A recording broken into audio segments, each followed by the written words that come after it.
Salut! Allez, on continue cet ampli pour Miguel, un guitariste de jazz. Nous avions terminé le premier épisode par le perçage du châssis. Ce deuxième épisode est consacré exclusivement à l'électronique. Nous allons monter tous les composants sur le châssis, scruter le schéma en détail, relever les tensions et calculer les courants, puis régler l'ampli.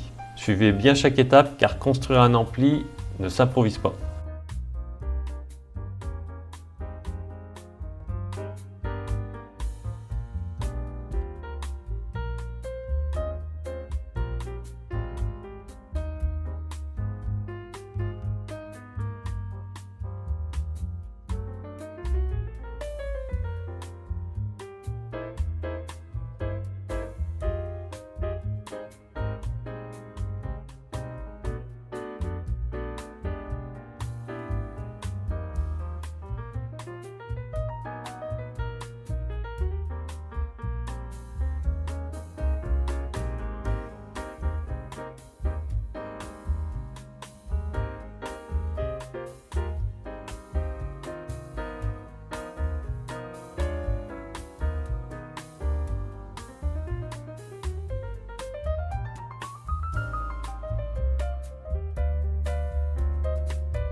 Alors j'ai fini le câblage.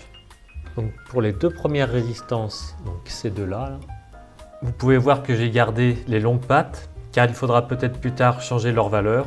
Donc on verra ça tout à l'heure. J'ai allumé une première fois l'ampli. Un voltmètre sur la résistance de 220 ohms m'a permis de m'assurer que le courant consommé total de l'ampli était correct. J'obtiens un courant de 60 mA, ce qui est faible par rapport à ce que j'ai prévu, mais c'est normal car j'ai mis une résistance de cathode de 330 ohms à la place de la 250, donc il est normal que le courant soit plus faible. Donc je vais changer la valeur. Après quelques mesures, je me suis aperçu que cette triode ne débitait pas, alors j'ai vérifié le câblage et je me suis aperçu que j'ai inversé la grille numéro 1 et la cathode. Voilà pour la blague du jour.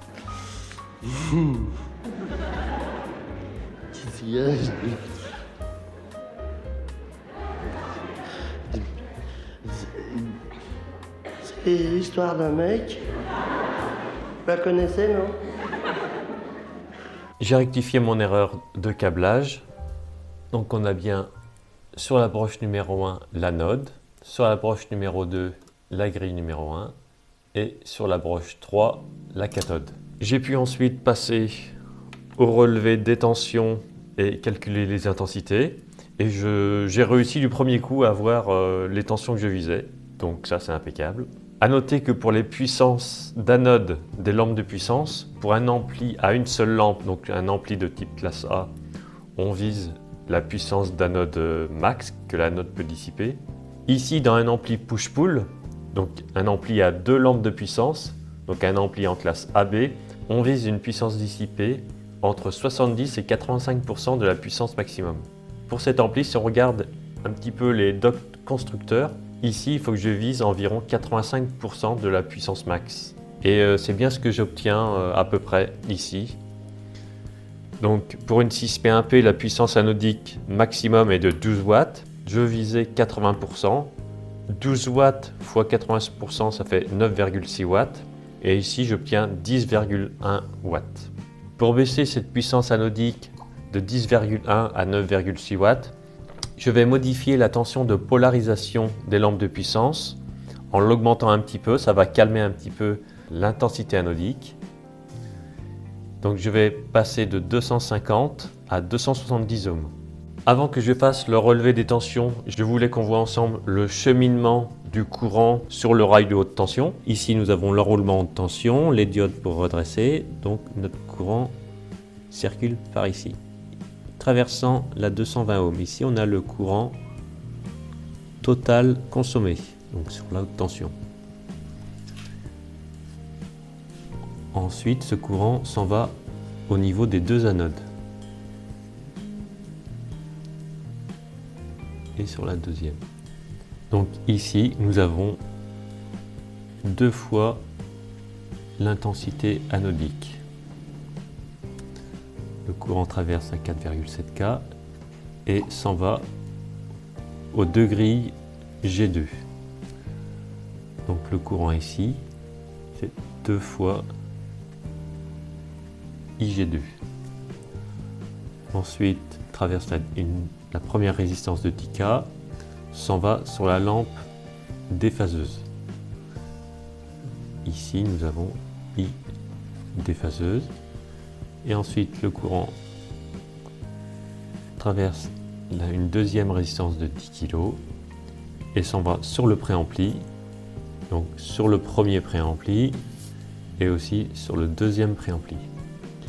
Ici, nous avons l'intensité sur les deux triodes. Donc, quelles sont les tensions qui vont m'intéresser pour calculer les courants? Donc, nous avons cette tension pour connaître le I total. Le courant traversant les différentes résistances du rail, ici, celle-là et celle-là. On pourra aussi relever la tension sur le transfo de sortie d'un côté et puis de l'autre. On pourra aussi relever la tension sur les 1 kg qui vont au G2, donc ici. On pourra relever aussi la tension au niveau des cathodes pour calculer le courant. Parce que dans une triode, le courant anodique traverse la lampe et ressort à la cathode pour revenir à la masse. Donc dans une triode, le courant anodique égale le courant cathodique. Donc on peut vérifier nos calculs en relevant la tension sur les résistances cathodiques. Nous pourrons faire ça sur la déphaseuse et sur les deux triodes. Donc j'ai effectué le relevé des tensions. J'ai aussi effectué les calculs pour connaître les intensités dans chaque lampe. Ce qui a été très intéressant, c'est de mesurer la tension de chaque côté au niveau du primaire du transfo de sortie. J'avais 2 lampes qui étaient déséquilibrées. Ensuite, j'ai pu trouver une paire de lampes qui était déjà plus équilibrée. J'ai pu relever les tensions. Suite à cela, j'ai fait toute une série de tests sur les 6 P1P que j'ai et j'ai trouvé une paire qui est vraiment bien appairée. La puissance dissipée sur chaque anode des lampes de puissance, je l'ai à 9 watts. Même après, j'avais plutôt 9,2 watts. Et ce que je vais faire, c'est que je vais augmenter la haute tension en baissant cette résistance. En plus, cette résistance dissipe beaucoup de chaleur. Donc, en la baissant à 100 ohms, je vais augmenter la haute tension et en même temps, je vais baisser ce qu'elle doit dissiper. Donc, une pierre deux coups. Donc, dans un premier temps, j'ai remplacé la résistance de tête de filtre par une 100 ohms. Le résultat était une haute tension un peu trop forte à mon goût. Donc, suite à cet essai, j'ai remplacé la 100 ohms par une 150 ohms et les résultats obtenus sont parfaits. J'ai une tension anodique sur les 6 P1P de 300 volts et de 276 volts sur les G2. La puissance dissipée sur chaque anode est de 9,6 watts, ce qui est pile dans les 80% de la puissance maximum anodique que peuvent dissiper les 6 P1P. Donc ces résultats sont excellents. J'ai donc commandé les 2 résistances, celle de 150 ohms et celle de 270 ohms. Comme je n'avais pas ces résistances, eh bien, on se débrouille avec les moyens du bord en faisant des combinaisons, soit des combinaisons en série comme ici, soit une combinaison en parallèle comme celle de cathode. Je vous propose de tracer le chemin du signal. Le signal venant de la guitare arrive sur le jack d'entrée et se retrouve sur la G1 du premier préampli. Il en ressort à l'anode et passe par les différents filtres de l'égaliseur. puis va au potentiomètre de volume, arrive sur la G1 du second préampli, le signal amplifié en ressort à l'anode, et il arrive sur la lampe déphaseuse. Le signal en ressort en 2 points, sur l'anode et sur la cathode. Si sur la grille 1, nous avons un signal comme celui-ci, il en ressort sur la cathode en phase, tandis que sur l'anode, il en ressort déphasé. D'un côté, le signal se retrouve sur une lampe de puissance. Il en ressort déphasé par rapport au signal entrant dans cette même lampe. De l'autre côté, côté cathode de la déphaseuse, le signal se retrouve sur l'autre lampe de puissance et de même, il en ressort déphasé par rapport au signal de cette même lampe. Ces deux signaux arrivent sur le transformateur de sortie qui le transmettent au haut-parleur. Petite précision concernant les lampes de puissance. Vous avez certainement entendu parler que lorsqu'on remplace les lampes de puissance, quelquefois il y a besoin de régler le bias et quelquefois non. Bias et polarisation, c'est la même chose. Dans notre cas, l'ampli fonctionne en polarisation automatique. Donc ici, pas besoin de réglage. On a inséré une résistance de cathode dans le retour à la masse des courants cathodiques. On l'a vu tout à l'heure, le courant des deux lampes traverse la résistance de cathode et crée une tension. Et les deux lampes sont ainsi polarisées. Sur la sortie haut-parleur de l'ampli, j'ai connecté une charge de 8 ohms qui est connectée à la sonde d'oscilloscope.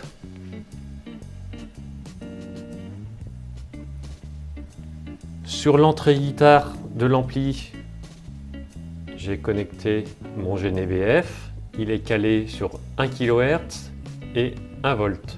Je vais pouvoir augmenter le volume et on va regarder comment évolue le signal.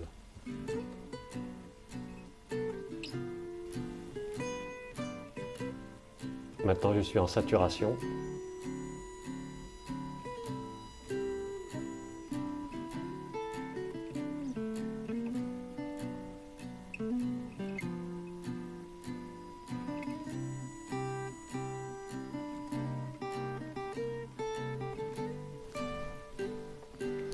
Aussi sur ma charge de 8 ohms, j'ai un galvanomètre qui va nous servir plus tard à savoir combien sort environ l'amplificateur. Donc je vais mettre l'ampli à fond ou presque à fond et on va relever la tension.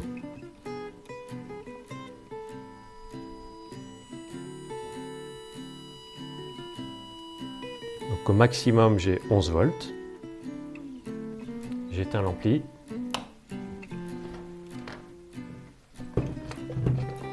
Alors là, j'ai mon tableau. La première colonne, c'est la tension que l'on a relevée et on regardera la deuxième colonne qui est pour un haut-parleur de 8 ohms. Nous avons relevé 11 volts. Pour un haut-parleur de 8 ohms, ça fait 15 watts. On peut regarder le datasheet de la 6V6. On se trouve à peu près dans ce cas-là et le datasheet dit que l'on peut sortir 14 watts. Donc je dirais plutôt que l'ampli sort 14 watts. Pour voir l'influence sur le signal de chaque potentiomètre de l'égaliseur, je passe en mode signal carré. Je modifie la position du potentiomètre d'aigu.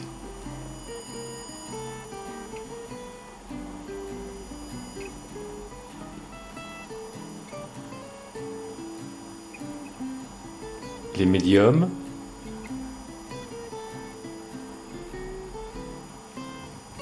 Et le potentiomètre de basse.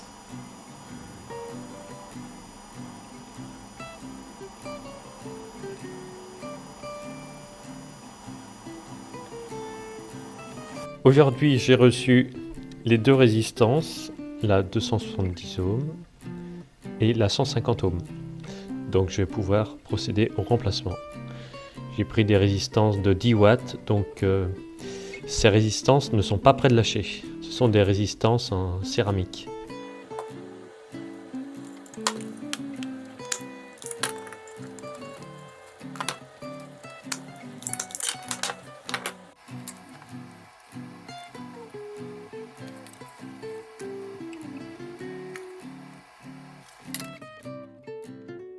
J'ai pu tester à plusieurs reprises cet ampli sur mon baffle et tout fonctionne parfaitement. Après chaque essai, je mesure les tensions et vérifie que rien ne chauffe excessivement. Je fais les essais souvent volume à fond pour pousser l'ampli et si un composant est défectueux, il lâchera ici. Je viens d'investir dans un atténuateur pour les oreilles de mes voisins mais aussi pour les miennes. Merci d'avoir suivi cette vidéo et je vous dis à bientôt pour le dernier épisode avec cet ampli.